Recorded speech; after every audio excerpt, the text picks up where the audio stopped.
بسم اللہ الرحمن الرحیم۔ محترم ناظرین، السلام علیکم۔ محترم ناظرین، اسرائیل کے لوگ یہ دعویٰ کرتے ہیں کہ فلسطین اور بیت المقدس پر ان کا حق ہے، لیکن اگر اسلامی تاریخ کو دیکھا جائے تو بات بالکل اس کے برعکس ہے۔ محترم ناظرین، بیت المقدس کی اسلامی تاریخ سیدنا ابراہیم علیہ السلام سے شروع ہوتی ہے۔ آپ علیہ السلام نے عراق سے فلسطین کی طرف ہجرت فرمائی اور وہاں کے شہر الخلیل میں پڑاؤ ڈالا۔ حضرت ابراہیم علیہ السلام کے بڑے بیٹے حضرت اسماعیل علیہ السلام نے مکہ کو آباد کیا اور آپ کے دوسرے بیٹے حضرت اسحاق علیہ السلام کے بیٹے سیدنا یعقوب علیہ السلام نے بیت المقدس اور مسجد اقصی کو تعمیر کیا۔ اس کے چند سالوں بعد جب حضرت یوسف علیہ السلام مصر کے بادشاہ بنے تو انہوں نے اپنے والدین اور تمام بھائیوں کو مصر بلا لیا اور اس طرح مصر میں ان کی آبادی تیزی سے پھیلتی رہی۔ اس کے سینکڑوں سال بعد جب مصر پر فرعون کی حکومت قائم ہوئی اور اس نے بنی اسرائیل پر ظلم و ستم کی انتہا کر دی تو حضرت موسیٰ نے اللہ کے حکم سے بنی اسرائیل کو لے کر فلسطین کی طرف ہجرت کی۔ فرعون نے ان کا پیچھا کیا لیکن بحر احمر میں ڈوب کر غرق ہو گیا۔ ادھر حضرت موسیٰ علیہ السلام نے اپنی قوم سے اصرار کیا کہ وہ بیت المقدس میں داخل ہو جائیں، لیکن بنی اسرائیل نے حضرت موسیٰ علیہ السلام کی نافرمانی کی کیونکہ وہ لوگ عمالقہ سے جنگ نہیں کرنا چاہتے تھے جو کہ اس سرزمین پر رہتے تھے۔ لہٰذا انہوں نے حضرت موسیٰ علیہ السلام اور ان کے بھائی حضرت ہارون علیہ السلام سے کہا، اے موسیٰ، ہم ہرگز وہاں داخل نہ ہوں گے جب تک وہ لوگ وہاں ہیں۔ آپ اپنے پروردگار کے ساتھ جا کر جنگ کیجئے، ہم یہاں بیٹھے ہوئے ہیں۔ اس نافرمانی کی وجہ سے 40 سال تک ان لوگوں پر اس شہر میں داخلہ حرام کر دیا گیا۔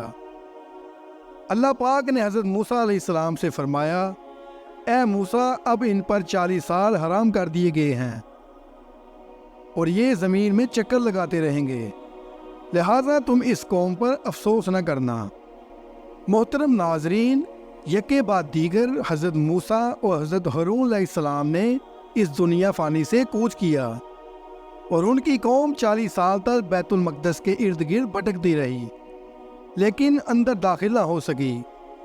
اسی دوران ان کی پرانی نسل کا خاتمہ ہو گیا اور نئی نسل وجود میں آ گئی جس کی سربراہی حضرت یوشع بن نون علیہ السلام کے ہاتھ میں تھی۔ انہوں نے نئی نسل کو بیت المقدس میں داخل ہونے پر اکسایا۔ اس سرزمین میں داخل ہوتے وقت اریحا کے مقام پر عمالقہ کے ساتھ ان کی جھڑپ ہوئی اور ان کو شکست دینے کے بعد وہ لوگ قدس میں داخل ہو گئے۔ حضرت یوشع بن نون علیہ السلام کی وفات کے بعد حضرت طالوت اور ان کے بعد حضرت داؤد علیہ السلام نے 40 سال تک ان کی سربراہی کی اور ان کے بعد حضرت داؤد علیہ السلام کے بیٹے حضرت سلیمان علیہ السلام حاکم ہوئے۔ حضرت سلیمان علیہ السلام کے بعد فلسطین 2 حصوں میں تقسیم ہو گیا۔ جنوب میں یہودا جس کا دارالخلافہ یروشلم تھا اور دوسرا شمال میں اسرائیل جس کا مرکز شکیم تھا۔ حضرت داؤد علیہ السلام نہ مملکت اسرائیل کے بانی تھے اور نہ ہی انہوں نے سب سے پہلے یروشلم کو دارالخلافہ قرار دیا اور نہ ہی مسجد اقصی کی تعمیر آپ کے ہاتھوں سے ہوئی، بلکہ اسلامی روایات، تاریخی شواہد اور آیات قرآنی سے معلوم ہوتا ہے کہ بیت المقدس حضرت موسیٰ علیہ السلام کے زمانے سے موجود تھا۔ رسول اکرم صلی اللہ علیہ وسلم کی وفات کے بعد خلیفہ اول حضرت ابوبکر صدیق رضی اللہ تعالیٰ عنہ نے شام کی جانب ایک لشکر روانہ کیا جو کہ رومیوں کے قبضہ میں تھا۔ اس لشکر کے سپہ سالار حضرت اسامہ بن زید رضی اللہ تعالیٰ عنہ تھے جنہوں نے کافی دور تک پیش قدمی کی اور اردن کے نزدیک پہنچ گئے، لیکن مدینہ میں مسلمانوں کے درمیان اختلاف پیدا ہو جانے کی وجہ سے یہ لشکر واپس بلا لیا گیا۔ بالآخر خلیفہ دوم حضرت عمر فاروق رضی اللہ تعالیٰ عنہ کی خلافت کے زمانہ میں بیت المقدس کے رہنے والوں اور خلیفہ دوم کے درمیان ایک معاہدے کے ذریعے بیت المقدس پر مسلمانوں کا قبضہ ہو گیا حضرت عمر رضی اللہ تعالیٰ عنہ نے وہاں کے شہریوں کے مطالبے پر حکم دیا کہ کسی یہودی کو بیت المقدس میں رہنے کا حق نہیں ہوگا۔ اس کے مقابلے میں وہاں کے عیسائیوں نے جزیہ دینا قبول کیا۔ محترم ناظرین، فلسطین پر مکمل قبضہ کے بعد کئی عرب قبائل وہاں پر رہائش پذیر ہو گئے۔ کچھ ہی عرصہ کے بعد یہ خطہ مکمل طور پر ایک عرب علاقہ میں تبدیل ہو گیا۔ امویوں کے زمانہ میں فلسطین دمشق کے تابع ہوا۔ عباسی دور میں فلسطین عراق کی حکومت کے ماتحت رہا، اور جب فاطمیوں کی خلافت آئی تو اس کے دوران یہ علاقہ مصر کا حصہ بنا۔ اگرچہ سلجوقی حکومت کا دائرہ ایشیا صغیر، شام اور فلسطین تک پھیل گیا تھا، اور قدس پر ان کا قبضہ بھی رہا تھا، لیکن کچھ ہی عرصہ بعد دوبارہ فاطمیوں نے قدس پر اپنا قبضہ بحال کر لیا۔ بعد میں صلیبی لشکر نے قدس پر قبضہ کرنے میں کامیابی حاصل کر لی۔ محترم ناظرین، سن 1097 میں یورپی پادریوں کے اکسانے پر تقریباً 1.5 لاکھ عیسائی یورپ کے مختلف شہروں سے جمع ہوئے اور فلسطین کی جانب چل پڑے، تاکہ اپنے عقیدہ کے مطابق حضرت عیسیٰ علیہ السلام کی قبر کو مسلمانوں سے چھین لیں۔ اس لشکر نے اپنے راستہ میں آنے والے کئی مسلم شہروں کو تباہ و برباد کر دیا۔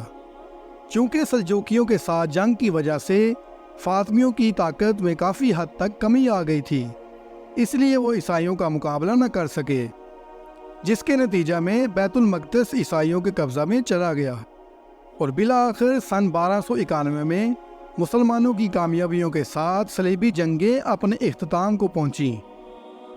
محترم ناظرین، سن 1453 میں جب عثمانی ترکوں نے مصر پر قبضہ کیا تو فلسطین بھی عثمانی سلطنت میں شامل ہو گیا، اور تقریباً 400 سال تک یہ علاقہ عثمانی سلطنت کا ایک غیر اہم حصہ شمار ہوتا رہا۔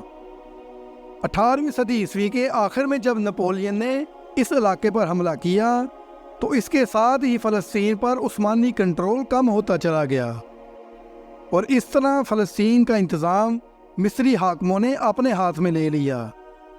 اسلام کے ظہور کے بعد فلسطین کے تاریخ اس بات کا ثبوت ہے کہ فلسطین ایک اسلامی اور عرب سرزمین رہی ہے، اور یہودیوں کے اس دعویٰ کی بھی نفی کرتی ہے کہ یہ سرزمین یہودیوں سے متعلق ہے۔ اللہ پاک ہمارے فلسطین بھائیوں کی مدد فرمائے اور اس کو اسرائیل کے شکنجے سے نجات عطا فرمائے، آمین۔